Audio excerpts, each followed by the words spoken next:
Este é o programa História e minha convidada de hoje é a professora Maria Helena Capelato, do Departamento de História da Faculdade de Filosofia, Letras e Ciências Humanas.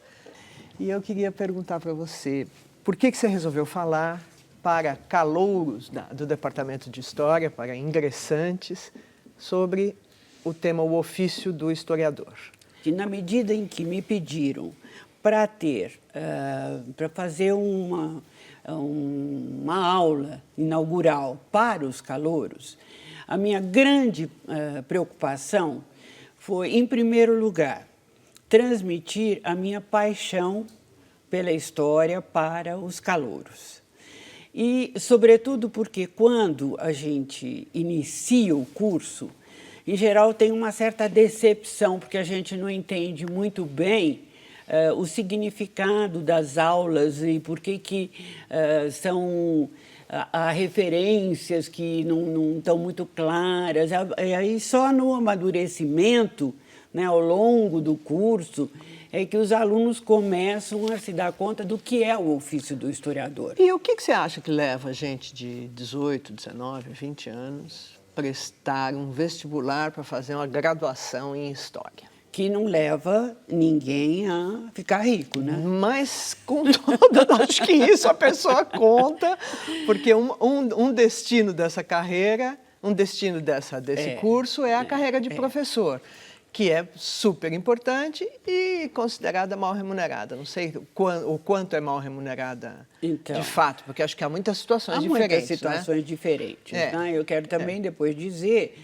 que o mercado de trabalho é maior do que se imagina, né? Eu acho que todos esses impactos ambientais, análise de lugares, não inclui historiador? Agora sim.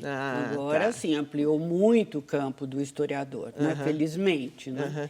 Por que você diz... Desculpe, só para terminar esse circunlóquio aqui que a gente está fazendo. Por exemplo, para construir a usina de Belo Monte, o relatório que precede a construção tem em sua equipe historiador? Um especialista que dá um parecer. Tá. Assim como, por exemplo, no caso do tombamento de um edifício, no caso de restaurações, né, coisa do patrimônio, tem sempre um relatório de um historiador que é muito importante. O Condefá, por exemplo. O Condefá tem um papel essencial nesse aspecto. Tá. Né? E aí o historiador faz um parecer, você diz, e aí ele faz parte da autorização geral da coisa. Sim. Tá bom, essa é uma das atividades. Mas não é por isso que a gente escolhe ser historiador. Isso, mostra que tem uma técnica. Tem uma técnica profissional. Claro. Então, eu acho que a gente... mas os alunos não vão atrás disso, eles não estão atrás da técnica, né? Não, para o início, não. Então, vou contar, inclusive, a minha experiência. Tá bom. Eu sempre, durante o meu ensino, né, antigamente era o ginásio, o colégio, eu detestava a história. Tinha horror de história, aquela chatice de datas, fatos, nunca suportei a história. Aí, quando eu resolvi fazer a faculdade, eu ia fazer para Ciências Sociais. Mas no cursinho, o pouco de cursinho que eu fiz, eu me encantei com a história, porque ela era ensinada de uma outra maneira, muito diferente. Tá. Então, quando chegou na hora de decidir, eu falei, mas por que eu não vou fazer história? Se eu gosto tanto de história, e foi o Espírito Santo que iluminou. Pronto, você pôde ficar, você e sua paixão.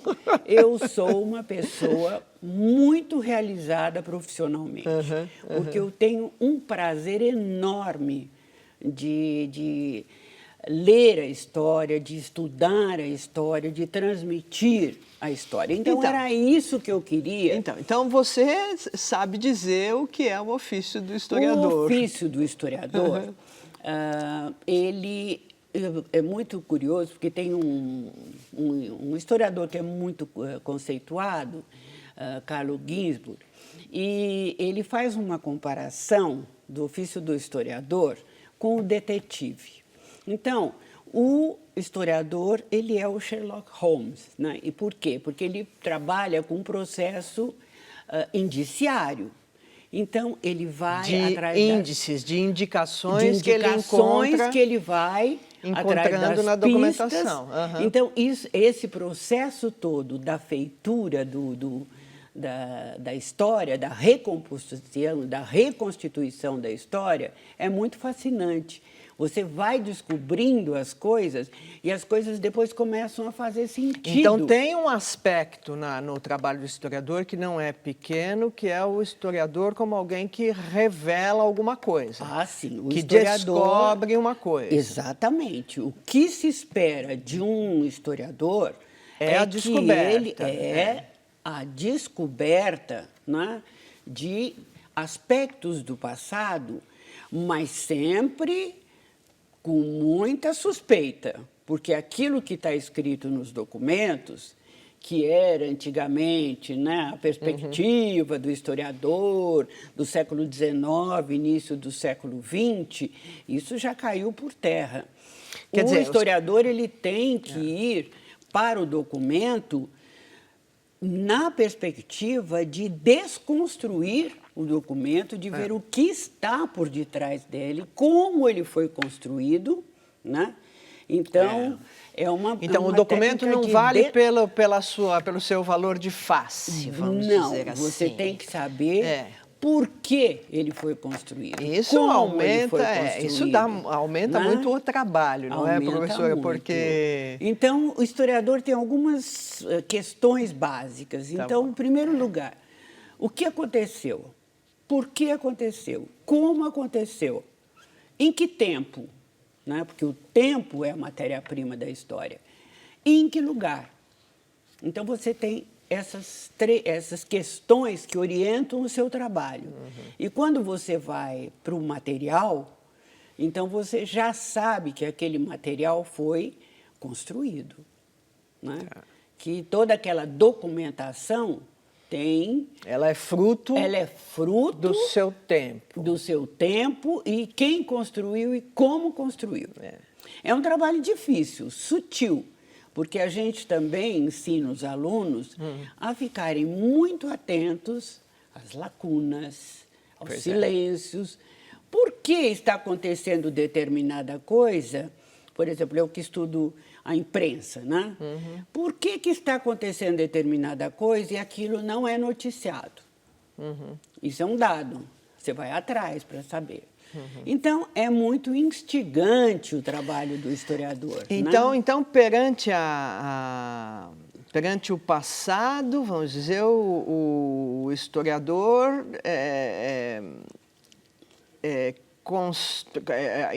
cria uma história a respeito daquele passado, de uma certa maneira. O que a gente diz não é que ele cria, porque ele também tem métodos, ele não tem liberdade para criar. Mas tem um pedaço que é inventado, não tem, professor? Sim, não.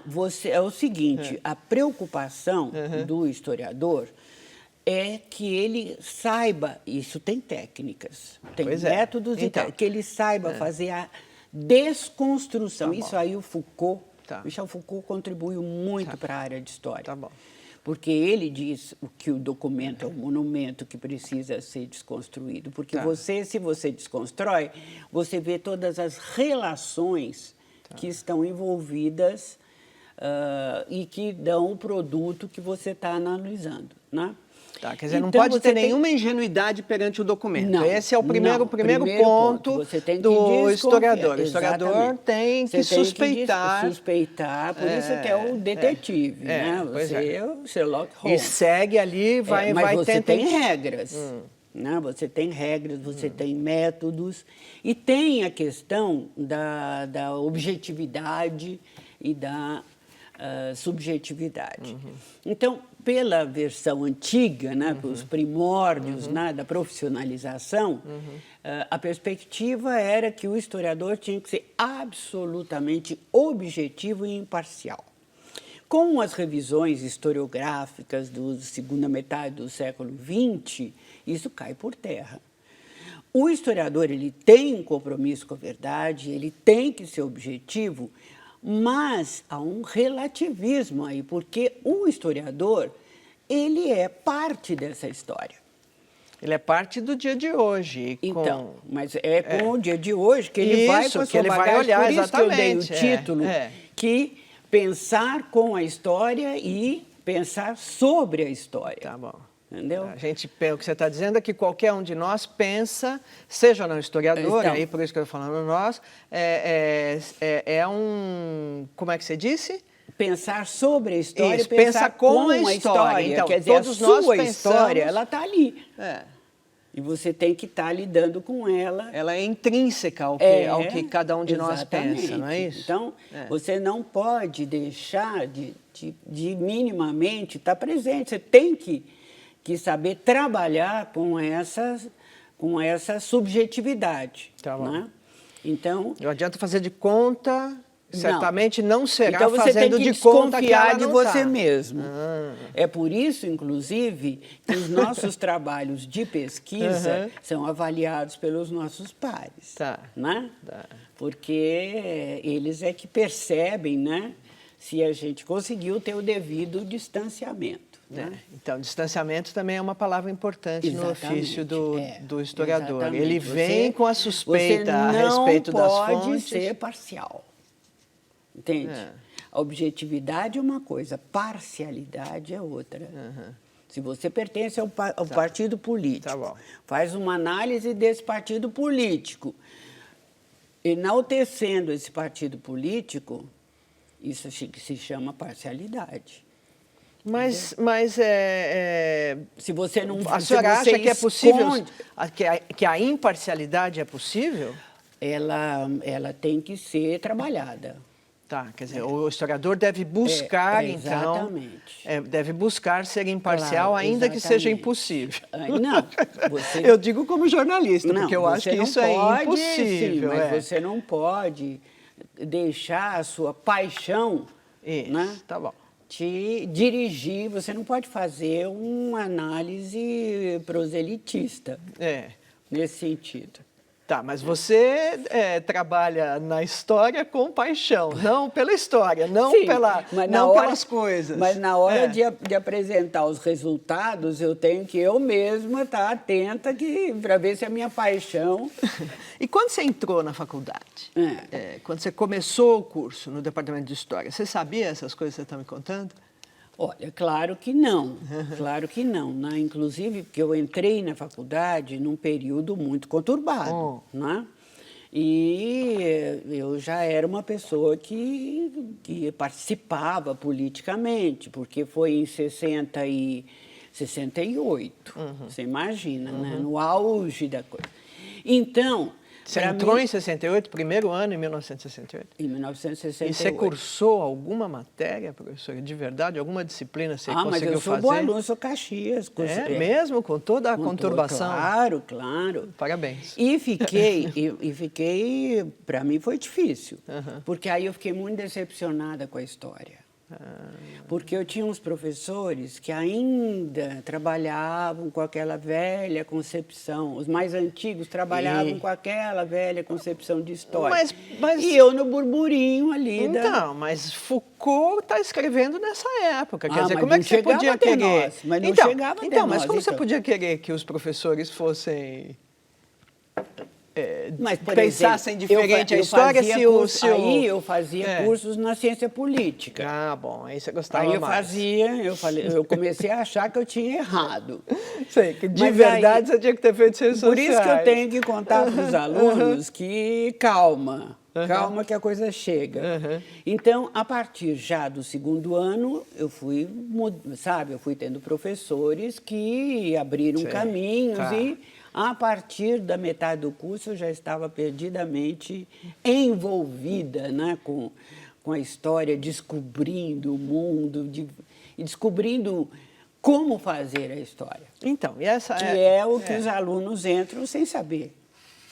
Tá, né? mas você acha, como fazer história é isso tudo que a gente está discutindo até agora. Como analisar. Quer dizer, por exemplo, você tem que são as ensinar técnicas e a aluno, metodologia. exatamente. Você tem que ensinar, por exemplo, os alunos a lerem um texto.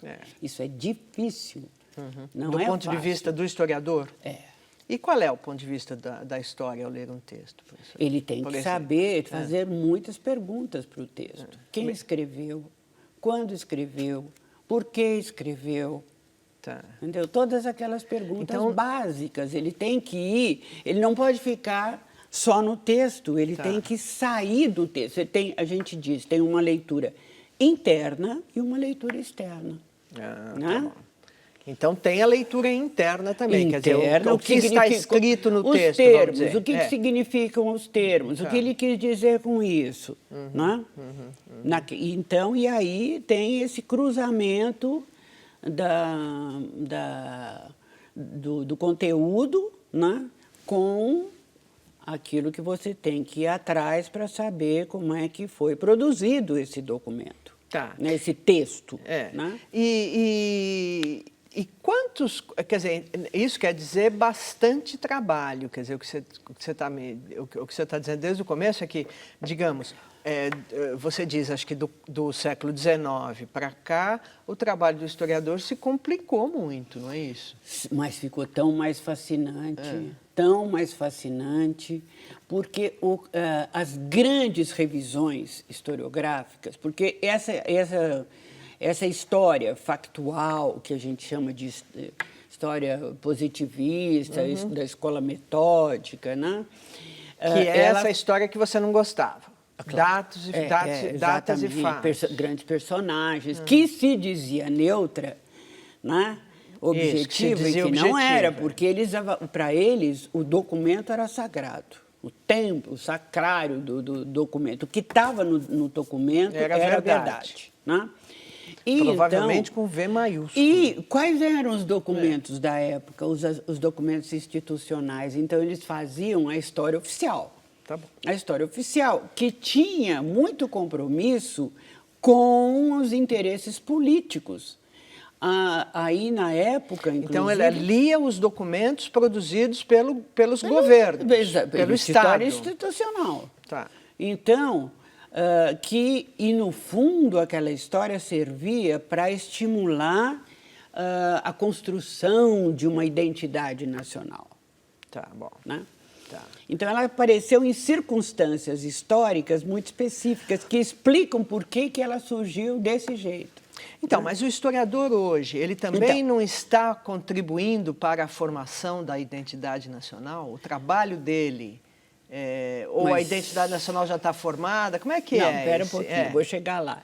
Não... Aí a grande revisão começou, primeiro teve já uma crítica da Escola dos Análises, a partir de 1929, mas a grande revisão, né, a revolução que aconteceu foi a partir dos anos 70, 80, que tem muito a ver com a conjuntura externa, né? Tá, a decepção com o comunismo, a denúncia dos crimes de Stalin, enfim, tem uma conjuntura e também o impacto da Segunda Guerra Mundial. Então, uma série de fatores que não dá aqui para explicar, e que, então, a história passou por um processo de revisão muito grande. E, por exemplo, se chamava a história problema, ou seja, não se faz história sem ter uma questão. Sim. Então, por exemplo, quando a gente faz um mestrado, doutorado, você tem que... Qual é a tese? Que você tem uma tese que você vai ter que demonstrar com o seu trabalho. Mas aí, nessa perspectiva, é que se colocou a questão do relativismo histórico. Tá bom. Né? Então, o que é a não foi só na verdade, história, o que é o objetivo... Todas as ciências humanas passaram por isso. Foi uma revolução E para a história, grande. o trabalho do Foucault é essencial, instrumental nisso? A meu ver, tem uns que vão com Foucault até o fim. Tá bom. Eu acho que... Eu não sou dessa linha. bom. Eu acho que o Foucault, a grande contribuição dele foi justamente mostrar o que é o documento. Tá, E como tá bom. desconstruir esse documento. Documento né? para ele podia ser aquele magnífico quadro que está no Qualquer Prado do Velázquez, que é o pode quadro ser. das Claro. aquilo ele tomou como um documento, não foi isso? Exatamente, É. Alguns, agora, historiadores da quadro, minha linha sim. partem do pressuposto de que o Foucault, do ponto de vista da história, ele tem uma perspectiva que não leva em conta a história. Tá bom. Então, Então para você, para a sua linha, que eu depois vou perguntar se der tempo que linha é essa, você acredita que no ofício do historiador que tem história. Que tem que ter personagens.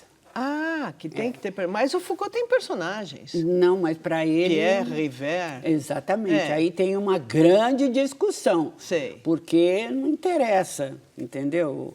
Ele faz a estrutura do processo Tá e bom. aí o Ginsburg tem uma discussão com ele dizendo, mas e as pessoas? Tá bom. E os sujeitos históricos? Tá bom. Então, como ele enxerga sob a ótica de buscar estrutura, ele perde... Exatamente. Ele perde a história no ofício. Ele não tem o compromisso, ele não é historiador, né? Lógico, então, ele não tem esse compromisso. Tá, então o historiador precisa dos sujeitos históricos. Tá. Sabe? Porque não quando você diz sujeitos históricos, você está dizendo que as pessoas encarnam o seu tempo de uma certa maneira. Exatamente, né?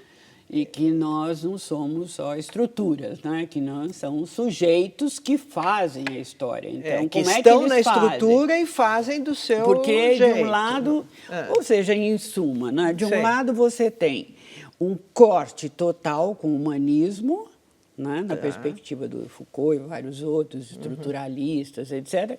E os que preservam, não o antigo humanismo, mas preservam essa questão de que os homens fazem a sua história. No fundo, está defendendo, de uma certa maneira, um certo nível de livre-arbítrio. Talvez a palavra não seja livre-arbítrio, mas quer dizer, nas margens da história, cada um pode fazer... Exatamente. Tem uma indeterminação ali, vamos dizer. Tem uma indeterminação. Mesmo que seja determinado. Exatamente. Né? Então, a gente procura lidar com as nossas limitações e também vendo... tentando entender, não julgar, não avaliar, mas tentando entender por que determinadas pessoas, determinadas sociedades foram por aquele caminho. Né? E nesse sentido, a referência é a sociedade. A sociedade. Quer dizer, se a gente pudesse imaginar que um mandatário, vamos tomar um mandatário, embora não sejam só os mandatários os sujeitos da história hoje. Exatamente, né? Mas, digamos, um mandatário pode ser visto sob esse ponto de vista, como mas uma por que espécie ele virou um líder? Por que ele se transformou? Quem fez dele um líder? Né? Não é ele sozinho. Como ele foi feito. Como ele foi construído, né? Que esperanças estão nele. Né? Exatamente. Que conjuntura, né, propiciou a formação desse líder.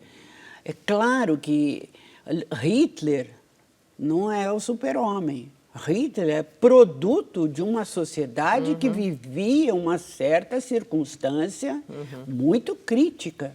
Né? A sociedade alemã da época ela estava pagando o preço da derrota na guerra e que acabou com a Alemanha. Mas ao falar dos mandatários, um pouco a gente está falando de uma perspectiva mais conservadora da história, porque eu entendo, do que eu estou entendendo, essa questão do sujeito, de alguma forma, anônimo, ou das muitas formas de expressão que as sociedades, os grupos dentro da sociedade e tal, têm, é que se conta também uma outra história, que não é que está por ser descoberta. Essa história dos de baixo, vamos dizer assim. Exatamente, não é que isso? foi muito trabalhada. Então, e você que falou... tem trabalhos muito interessantes sobre isso. É. Né? Você falou do Ginsburg. O Ginsburg tem trabalhos assim, não tem? Tem. E o que você destacaria entre os trabalhos dele como... se chega o cidadão que acabou de entrar no departamento de História e pergunta um livro do Ginsburg, qual que você responde? Tem tantos, tem o Queijo Vermes, porque tem justamente aqueles primeiros livros, porque eu já sou mais o Ginsburg atual, onde ele faz reflexões mais sofisticadas, como, por exemplo, essa do detetive. Que nós falamos no começo. Mas antes, ele propõe uma história que revoluciona a perspectiva da história cultural. Né?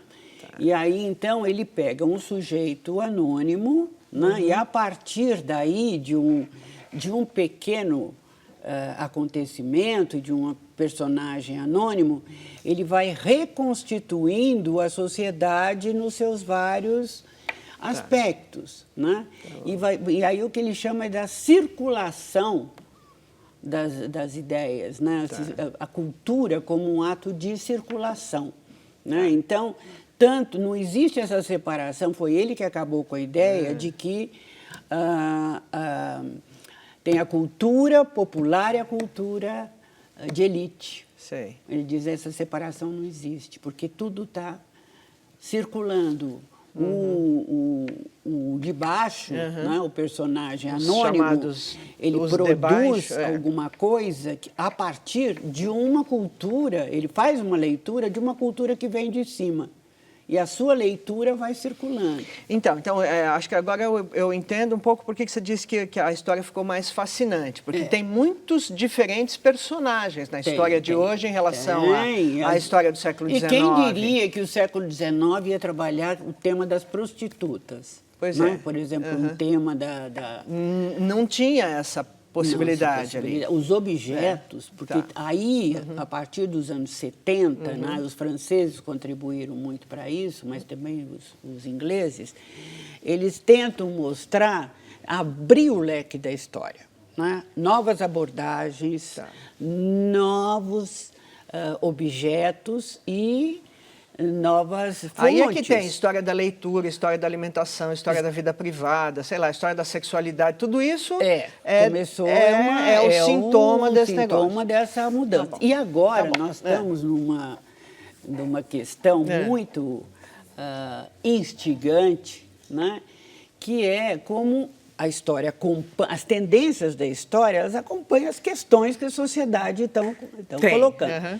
Então já se começa a pensar, por exemplo, a história do meio ambiente. E aí a questão que fica para o historiador, como faz a história da natureza? Isso. Essa é uma questão, talvez seja um assunto da história natural. Última coisa, tem que ser rápido. Qual é o livro de história, o livro que nessa trajetória toda mais impactou você como historiadora? O que você diria? Um livro apaixonante? Apaixonante? Para eu ser coerente, teria que dizer que é o Ginsburg, né? Mas no passado, foi o livro do Huizinga. O Outono da Idade Média, não é esse? Aquele livro é maravilhoso. Tá bom. Ele tem uma linda edição, né? Hoje em dia nas livrarias. Professora, muito obrigada pela entrevista. Foi um prazer, como sempre. Obrigado, e até professora. a próxima. Até a próxima.